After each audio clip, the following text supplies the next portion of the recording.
ក្នុងវីដេអូនេះ admin នឹងអធិប្បាយហើយនឹងពន្យល់បែបច្បាស់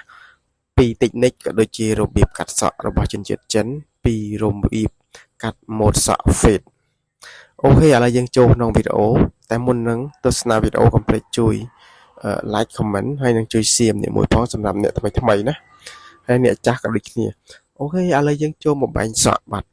បែងសក់ហើយយើងពាក់ពុំលេខ1កន្លះមកពុំដែលកំពុងពុំដែលកំពុងឈូសគឺលេខ1កន្លះបន្ទាប់មកគឺយើងមកកំណត់ជាមួយនឹងម៉ាទឿជ្រាបហើយយើងជ្រាបទម្រង់សក់ឲ្យចេញទម្រង់ខាងក្រោមសិនមក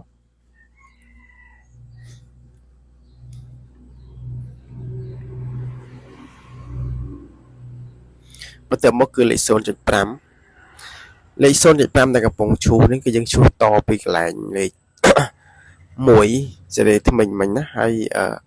តពីកន្លែងដែលយើងកំណត់វាផងដែរបាទយើងព្យាយាមជិនវាទៅបន្ទាប់មកគឺយើងពាក់លេខ1វិញដើម្បីជួយទៅផ្សារភ្ជាប់នៅចំណុច1កន្លះឃើញអត់បាទខាងក្រោមគឺយើងតែងសម្ោលវាឲ្យរាងមានសម្ោលកម៉ៅណា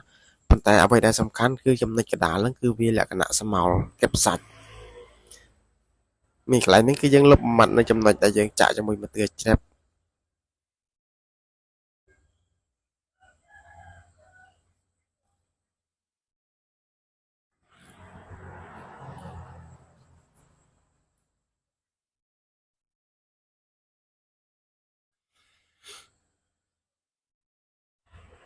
ជឿនតែមកផ្លេតទេតិចបែបហ្នឹងណា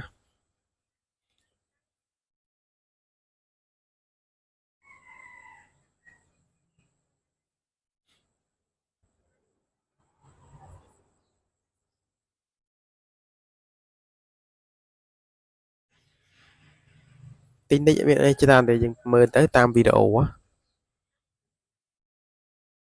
ឡូវចាប់ផ្ដើមចេញទម្រង់សក់ឲ្យពុកម៉ែបងប្អូនបាទវ៉ាវមិនធម្មតាទេបាទ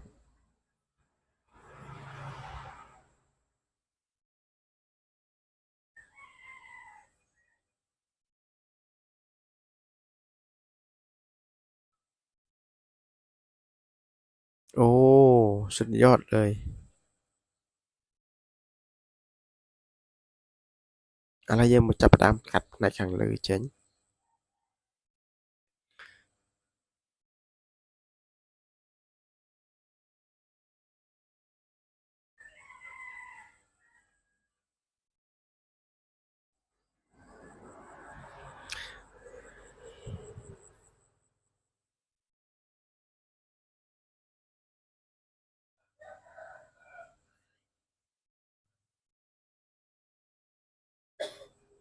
ហើយយើងសម្រាមផ្នែកខាងក្រោមមកជើងក្រោមវាពុកម៉ែបងប្អូនហើយនឹងជាងណា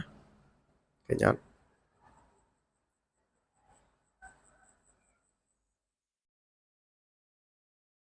ហើយយើងចាប់ផ្ដើមចោះវាមកឥឡូវយើងកក់សក់កក់អីហើយយើងចាប់ផ្ដើមផ្លុំសម្អាតផ្លុំសម្ងួតវាមកហើយយើងចាប់ផ្ដើមចាប់ទម្រង់យើងហៅថាចាប់ម៉ូដសក់តែម្ដងណា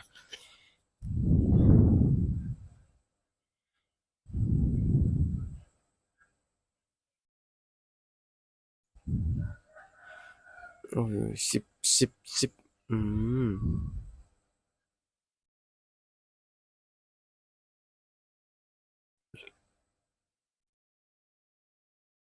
ចេញទម្រង់សក់ឲ្យពុកម៉ែបងប្អូនបាទ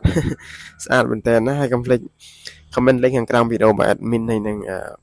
ចុច like ហើយនៅឲ្យវីដេអូម្នាក់មួយផងហើយកុំភ្លេចជួយ share ណាពុកម៉ែបងប្អូនបាទ admin សុំបាទដើម្បីលើកទឹកចិត្តដល់ admin ហើយនឹងចែករំលែកដល់ជាងបាទអរគុណ